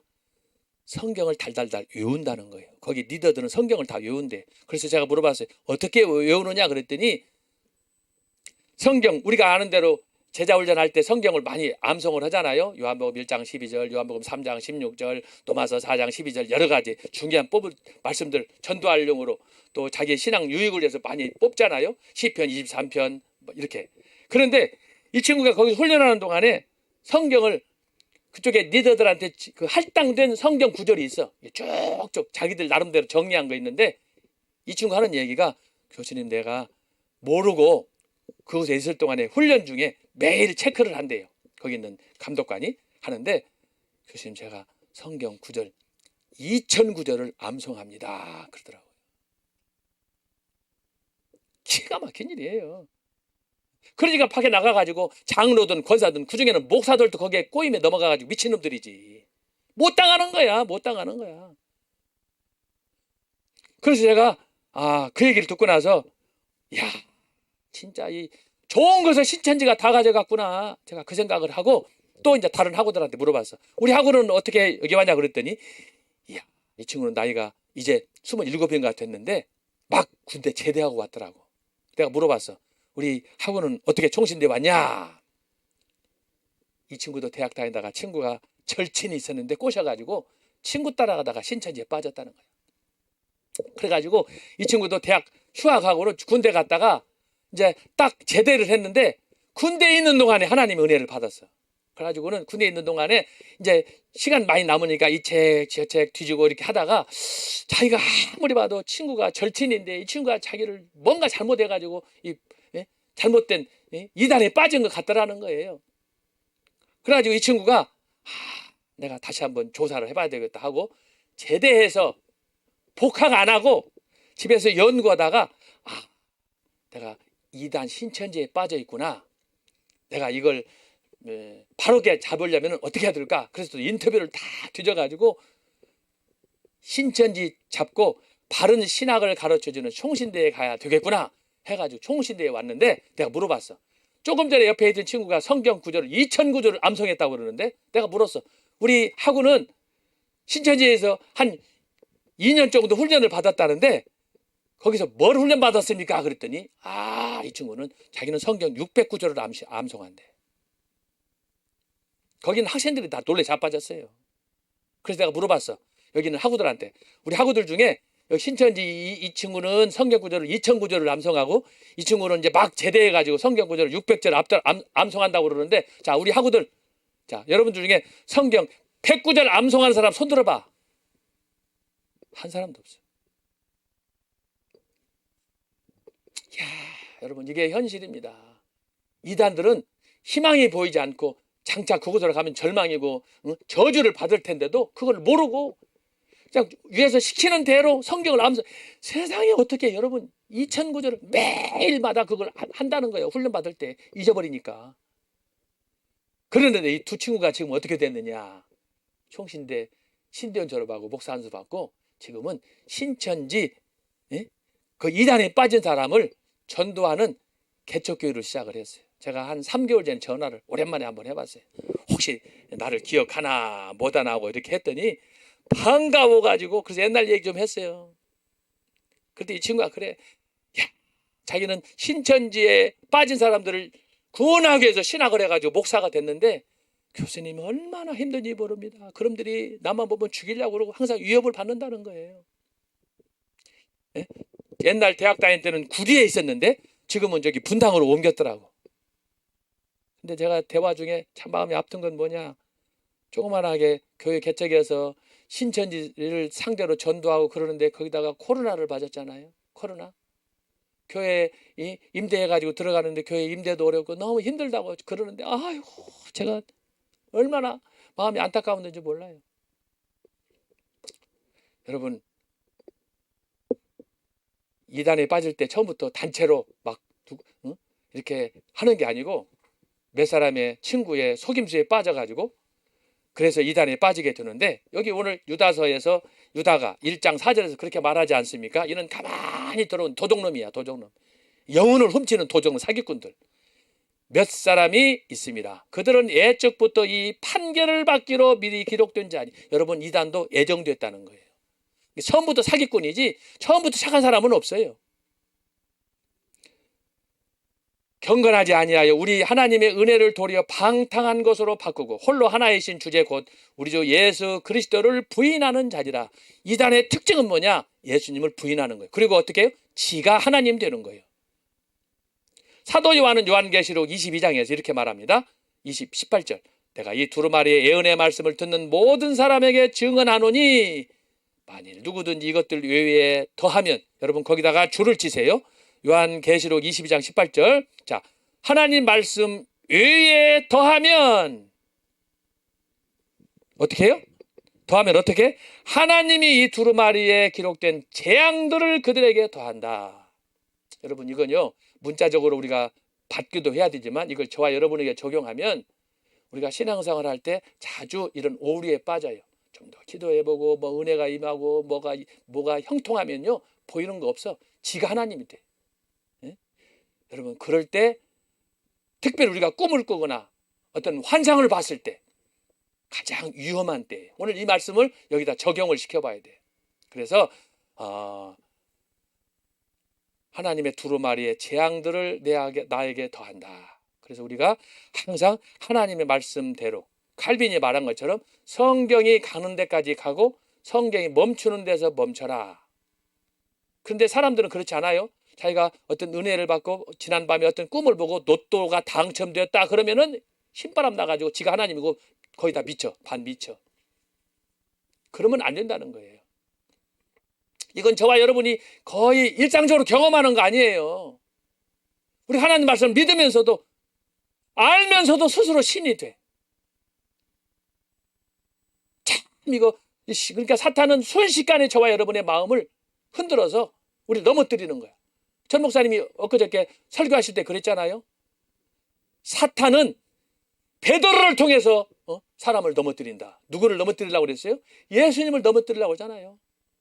가이사랴 빌립보에서 마태복음 16장에서 전 목사님이 저도 그 말씀을 들으면서 이야 정말 말씀 귀하다. 사탄은 상대를 노리지 않아요. 자기가 스승인지 아버지인지 아무것도 상관없어. 오직 지 욕심만을 챙기는 거야. 사도 베드로의 그 예수님을 향한 고백, 주는 그리스도시요 살아계신 하나님의 아들입니다. 이렇게 고백까지 했는데 그 입술을 통해서 예수님을 넘어뜨리려고 뭐라고 그래요? 베드로가. 여러분 주님은 그러시면 안 됩니다. 예수님이 뭐라고 그랬어요? 사탄아 물러가라. 이 나쁜 놈아. 금방 천국에서 지옥 떨어지는 거야. 이런 삶을 베드로만 산다고 할 수 있겠어요? 저와 여러분은 늘 마치 살 얼음판을 걷는 것과 같아. 물가에 내버린 애기와 같아. 언제 어떻게 될지 몰라. 여기 사도 요한이 그렇게 썼어요. 이것들 외에 더하면 하나님이 이 두루마리에 기록된, 두루마리는 성경 말씀, 성경에 기록된 재앙들을 그에게 더. 여러분 성경에 기록된 재앙이 어떤 거예요? 불못 아닙니까? 불못, 지옥. 그것만 있어요? 그 다음에 만일 누구든 이 책의 예언의 말씀에서 제하여 버리면 지 맛대로 아이고 이것은 좀 말씀이 너무 독해. 나한테는 안 맞아. 이것은 제해야 돼. 이것은 빠져. 특별히 이것은요. 공부를 많이 한 교수들, 학자들이 그래요. 미친놈들이지. 그건 제대로 된 사람이 아니지. 그 중에 김영호이가 있는 거 아니에요. 신학했다 행세하면서 지성이네 하면서 성경을 조금 안해 하면서 교회를 아까 얘기했죠. 살며시 들어와가지고 교회를 파괴하고 이런 이간질하는 이런 아주 나쁜 짓을 하는 거 아닙니까? 만일 누구든 이 책의 예언의 말씀에서 제하해버리면 하나님이 이 책에 기록된 생명나무와 및 거룩한 성에 참여함을 제하여 버리시리라. 여러분 이 말씀을 요한계시록 22장 18절 19절 이 말씀을 마음에 잘 새겨서 그래서 절대 사도 바울이 고백한 것처럼 말씀대로 성경대로 우리가 살려고 힘써야 되는 거예요. 그래도 안 되는 판인데 그렇게 살려고 결심하고 기도하고 노력해도 안 되는 판인데 다른 방법으로 우리가 살면 되겠냐 이 말이에요.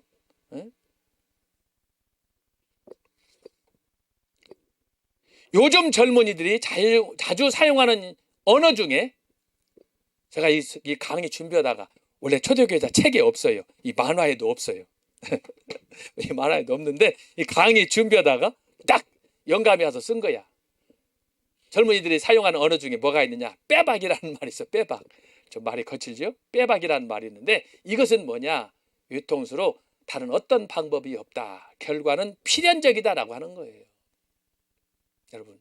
그래서 오늘 2단은 처음부터 그렇게 우리가 막 아주 이렇게 의도적으로 하는 게 아니라 처음에는 달콤하게 나도 몰라 어떤 때는 그렇게 시작했던 사람이 한국의 유명한 천부교의 교주 박태선이야. 저는 박태선을 연구해가지고 제가 한국에 최초로 논문을 쓴 사람이에요. 그 책을 보면은 전부 지가 하나님이야. 그래서 처음에는 예수님 때문에 감사하고 그 사람이요 안수 집사고요. 나중에 장로까지 돼. 그래서 박태선 장로라고 그러지 않습니까? 근데 이 사기꾼이야, 이놈이. 특급 사기꾼이야. 성경 가지고 설계하면서 성경은 98%가 사기라는 거예요. 거짓이라는 거예요. 여러분, 성경이 98% 사기라고 그러면 왜 성경을 가지고 설계하고 지랄해? 예? 우리 집에 박서진이가 사용하던 성경도 있고 천북에 사용하던 찬송가도 있어요. 여러분은 없을 거예요. 그건 박물관에 가도 거의 없는 자료를 내가 가지고 있어. 왜 어떻게 얻었느냐? 제가 논문을 써줬더니 우리 제자가 교수님, 이건 세상 어디에도 없는 건데 교수님한테만 내가 복사해서 드립니다. 내가 선물로 받았어요. 예? 신앙촌에서 부르는 찬송가. 그거 보면요, 우리가 부르는 찬송가를 다 개작해가지고 예수님을 이슬 성신이라고 그러고, 이런 완전히 사기야, 사기. 성경 구절도 싹 바꿔가지고 첨부라고 그러고, 첨부가 뭐냐? 박서선 자기가 스스로 자칭 하나님이라는 거예요.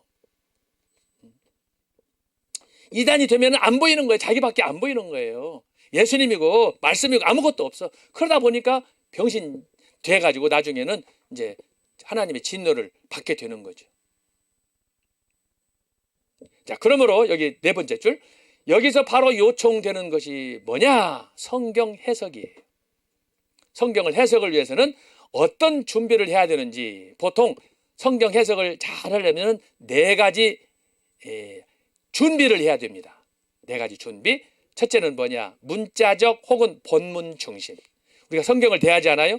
성경을 대하면 성경 본문 그대로, 성경이 어떻게 태초에 하나님이 천지를 창조하시니라, 이 말씀을 그대로 본문 중심으로, 그리고 본문을 이해하려면 뭐예요? 문자적으로 해석을 해야 되는 거예요. 태초에 하나님이 천지를 창조했네, 이것을 갖다가 막 상징적으로 막 뻥을 튀어가지고 그러면 안 되는 거예요. 1차적인 해석은 뭐냐? 본문으로 돌아가는 거예요. 그렇게 하려면 어떻게 해요? 본문 중심으로 문자적으로 하려면, 그래서 여러분 헬라어를 배우고 히브리어를 배우는 거예요.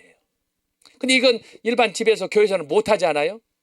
그래서 이것을 배워서 이제 선교하고 복음을 전달하기 위해서 신학교 가는 거예요. 그래서 신학교 가서 이제 문자적 본문 중심을 해석을 위해서 히브리어, 헬라어, 라틴어, 영어, 그다음에 이제 전공에 따라 달라요. 신약하는 사람, 구약하는 사람. 신약하는 사람은 뭐 적어도 한 5개는 기본적으로 해야 돼. 영어, 물론 기본적으로 한글, 영어, 그다음에 이제 성경의 원어로 기록된 거 헬라어, 그다음에 헬라어를 이제 또 이렇게 가톨릭에서는 라틴어로 번역해가지고 septuagin트로 사용하잖아요. 그리고 이게 각 나라 언어로 되기 때문에 독일어 성경을 봐야 되고, 그 다음에 프랑스어를 봐야 되고, 중국어를 봐야 되고. 우리나라도 초기에 성경 번역할 때 중국 성경을 참고해가지고 성경을 번역했잖아요. 옛날 로스 목사가. 그런 거예요. 그래서 여기서 첫 번째 따지는 거예요. 성경을 해석하려고 할 때 첫 번째 요구되는 것이 뭐냐? 본문 해석, 문법적 해석이에요. 그렇게 하려면 어학을 하라 이거죠. 어학. 예? 근데 이게 어학하는 게 쉽습니까? 근데 제가 우리 여기 청교도 신학원에서 강의하시는 변순부 교수님을 이렇게 자주 이렇게 뵙고 말씀을 나누는데, 변순부 교수님은요, 이거 국보급이에요. 국보급. 보통 귀한 분이 아니야. 그 랍비 학교에 가가지고 그 유대인들하고 공부를 하는 과정에서 그것만 배운 게 아니고, 그 공부를 위해서 모세 율법에다가 역사서, 지금 역사서 강의하시는 걸 내가 봤는데, 여러분 우리 변순부 교수님은 고대 근동 아람어에다가 이집트에다가 그런, 보통 사람들은 히브리어로 끝나지만 변순부 목사님은 그게 더 해가지고 고대 근동, 지금은 상어로 사용도 되지도 않는, 진짜 이런 분들이 귀한 법이에요. 그런데 이 변 교수님이 강의 준비해가지고 구약 하나하나 이렇게 역사적으로 해설해 주시는 거, 특히 보면 성막에서 그 제도들 해석하시는 거 보면 이건 책으로 되는 게 아니야. 랍비 학교에서 유대인들을 통해서 직접 맨투맨으로 배우고, 거기서 제가 물어봤어요. 그 사람들이 얼마나 인종차별이 심한지 말도 못한다는 거예요. 근데 그거 다 이겨내면서 학문적으로 체계화해가지고 오늘 그 배운 것들을 우리들에게 그대로 전수해 주는 것 아닙니까? 얼마나 감사한지 모르는 거예요. 그래서 여기서 첫 번째로 성경 해석에서 기본적으로 첫 번째 요구되는 것이 뭐냐? 문자적 혹은 본문 중심의 해석이다. 두 번째가 뭐냐? 역사적이라는 거예요. 역사적이라는 건 뭐냐? 예를 들어서 구약에 모세가 쓴 모세 오경의 배경하고 이사야나 예레미야가 쓴 선지자들이 쓴 그 역사적인 시대 환경하고 달라요. 또 이제 우리가 시가서를 보면은 시가서를 썼던 솔로몬이나 다윗이나 이런 그 또 모세나 여러 가지 시가 나오는데 그 각 시대마다 성경에 기록된 연대와 배경이 다르다 이거죠. 그것을 역사적으로 잘 판단하는 거예요. 모세가 살았던 때하고 이사야가 살았던 때, 요나 선지자가 살았던 때가 뭐가 다른가? 공통점이 뭔가 이걸 배우는 거예요. 그거 하려면 역사를 잘 알아야 돼. 이걸 관통한 분이 누구냐? 전광훈 목사예요. 어디서 그걸 나타나느냐? 다니엘서 2장에 느부갓네살 왕이 본 신상. 야, 그걸 네 가지 그 금속으로 인해서, 네 가지 짐승으로 인해서, 네 가지 사건을 통해서 쫙 해석하는 거 보면 기가 막혀요. 기가 막혀. 이건 보통 지식으로 안 되는 거예요. 하나님의 지식과 은혜로 되는 거죠. 세 번째는 뭐냐? 역사적이에요. 그 다음에 신학적이에요. 자, 본문을 중심으로 역사적인 배경을 우리가 잘 살폈는데 세 번째가 뭐냐? 신학적이야. 이 본문 말씀이 신학적으로 성경의 내용을 어떻게 예수님의 구원과 예수님의 언약과 에덴 동산과 새 예루살렘과 이것을 연결해서 이걸 풀어낼 수 있느냐? 신학적으로 충돌이 없어야 되는 거예요. 이 역할을 신학적으로. 그래서 신학대학원에 가서 그걸 배우는 거예요. 여러분, 신학대학 가가지고 이 어학을 배우고 역사를 배우고, 그러니까 이제 역사를 배우려면 역사, 구약 총론, 뭐 역사서, 신약 개론 뭐 이것부터 해서 그 다음에 이제 신학적으로는 조직신학. 그래서 조직신학을 배우는, 우리 손은배 교수님이 가르치는 강의가 바로 신학적인 거 아니에요? 이걸 잘 배워야 되는 거예요. 그래서 이것이 종합적으로 하나가 통합될 때 그래야 안전하게 갈 수 있는 거예요. 그래서 본문 문자적으로, 두 번째로는 역사적으로, 세 번째는 신학적으로, 마지막 네 번째는 상징적이에요. 성경을 보면은 상징적으로 어떤 숫자라든지 어떤 그림이라든지 환상이라든지 이런 것들이 많이 나타나. 대표적으로 다니엘서. 그럴 때 이 상징들을 어떻게 해석하느냐? 이걸 위해서 그래서 상징을 잘 해석하기 위한 방편이 세 가지 기초. 문법적, 본문 중심으로, 역사적으로, 신학적으로 이 조화를 잘 이루는 가운데 이 네 가지 원리에 의해서 성경을 해석할 때 충돌이 없고, 그래서 정통신학을 이룰 수가 있는 거예요. 그래서 여러분, 성경 신학을 우리가 성경을 바르게 해석할 때는 반드시 네 가지 중에 하나만 가면 안 돼요. 삐뚤어져요. 이 네 가지가 같이 갈 수 있도록 그 역량을 보완해 주는 거, 이 작업이 그래서 신학대학원에서 교수들이 각각 전공은 달라도 구약 전공한 사람은 구약을, 신약 전공한 사람은 신약을, 역사 전공한 사람은 역사를, 조립신학은 조립신학을, 이렇게 각자 강의한 내용들이 다 다르지만 이걸 듣고 배웠을 때 내가 그걸 종합해가지고 판단하는 거예요. 그래서 신학대학원을 가서 이걸 공부하는 거예요. 물론 신학대학원이 한국에 정부에서 인가받은 데가 한 20여 개가 됩니다. 그러나 신학대학이라고 해서 다 똑같은 신학대학원이 아닙니다. 먼저 중요한 건 뭐냐? 아까 얘기했죠. 사도 바울이 고린도전서 15장 3절 4절 5절에서 말한 것처럼 성경을 믿느냐 안 믿느냐. 여러분, 신학대학원이라고 해서 성경을 다 믿는 게 아니에요. 어떤 신학대학원은 성경을 편집됐다 안 믿어요. 모세 오경도 안 믿어요. 구약의 일부를 믿지도 않아요. 어떤 때는 신약도 안 믿어요. 그래서 좋은 신학대학원은 성경을 하나님의 말씀으로 믿는 학교, 작든 크든 그 학교를 선정하는 거예요.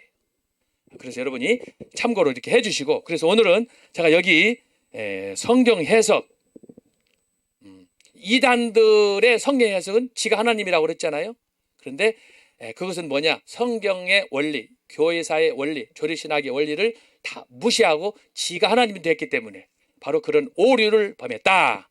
그런데 정통교회에서는 바로 이런 신학의 원리를 가지고 성경을 해석하기 때문에 안정적이다 라고 하는 것입니다. 여러분, 이걸 참고해서 그래서 부지런히 이걸 배우고 확신하는 일에 거할 수 있도록 우리가 노력하고 힘써야 되겠습니다. 자, 세 번째 줄, 이 네 가지 견해는 성경을 올바로 이해하고 해석하며 실천하기 위한 기본적 및 종합적인 원리입니다.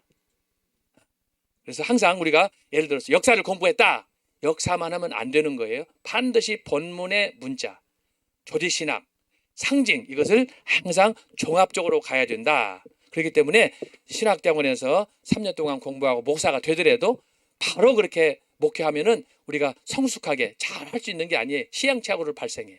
그래서 목회에도 연륜이 있는 것이고, 그래서 계속해서 자기가 공부해서 다시 한번 확인하고 검증하고 또 이렇게 조사를 하고 하는 가운데서 학문과 더불어 인격이 성숙될 때, 그래서 거기서 나오는 메시지가 우리에게 알곡처럼 잘 받아지는 거예요. 제가 여러 번 얘기했지만 정광 목사님이 하시는 이 말씀표를 보면서 그래서 제가 미쳤다는 거 아니에요? 야, 하나하나 말씀이 얼마나 심오한지, 예? 제가 도전을 받고, 그래서 제가 여러분한테 얘기했지만, 예? 이 정광훈 목사의 설교 심층 분석, 내가 이 논문까지 쓴 거 아니에요. 어쨌든 여러분, 오늘은 제가 3가지 말씀했어요. 초대교회의 구분, 왜 500년이냐? 초대교회 4대 기둥, 4가지 기둥 원리가 뭐냐? 3번째로 노마 시대, 초대교회의 박해와 기독교인데 노마 시대의 상황이 어떠했느냐? 아까 제가 여기다가 4가지 썼고, 이런 상황 속에서 기독교가 이제 유대 땅 베들레헴에서 태어났다. 성탄절. 그랬는데 이 예수님과 사도 바울을 통해서 시작되었던 초대교회, 이 교회는 사면 초과에 직면했다. 뭐예요? 밖으로부터 안으로부터 왼수들이 우겨싸가지고 교회가 과연 얼마나 존재할까? 풍전등화라고 제가 말씀했잖아요. 그런데 하나님은 이 풍전등화, 아무도 인정하지 않았던 교회, 아무도 인정하지 않았던 그리스도 예수, 그런데 400년 만에 로마 제국을 복음으로 사랑으로 무너뜨리고 기독교가 국교가 됐다. 이것은 기적 중에 기적이다 라고 하는 것입니다. 자, 오늘은 여기까지 하고 다음 주에 계속해서 오늘 이 강의를 하도록 하겠습니다. 이단과 분파가 굉장히 중요합니다. 내부의 적이에요. 내부의 적. 여러분, 광화문에도 내부의 적들이 많잖아요. 그 미친놈들. 우리가 그것들 다 청산해버려야 돼. 청산해버려야 돼. 우리가 정신을 차려야 돼. 기도하겠습니다. 하나님 아버지 감사합니다.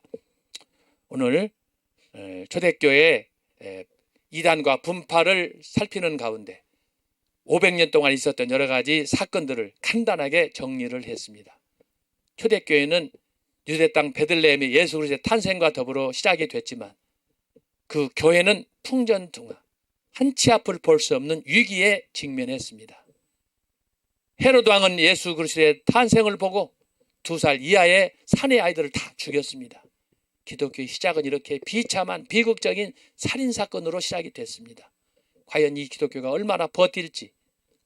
그러나 하나님 아버지, 주님의 기적과 은혜 가운데 400년 만에 그 로마 제국 황제들은 다 물러가고 로마 제국은 패망하고, 그러나 기독교는 국교화되어서 이후 중세 천년을 찬란한 기독교 문화로 융성시켰습니다. 하나님 아버지, 저희들 오늘 이 강의를 통해서 부족한 정이 무엇을 강조하는지, 무엇을 말하는지를 잘 깨닫게 하셔서 결국 우리는 성경대로, 성경이 가르치는 바대로 바로 섰을 때 정통으로 하나님 원하시는 교회로 나갈 수 있다는 것을 기억하고, 내 마음속에서 끝없이 일어나는 이단적인 분파적인 이 사욕에 이끌리는 이런 유혹으로부터 벗어날 수 있게 인도하여 주옵소서. 종종 내가 신이 되려고 하는 이런 못된 습성들이 우리 가운데 있사오나 주님이여, 사도 바울처럼 날마다 나는 죽노라.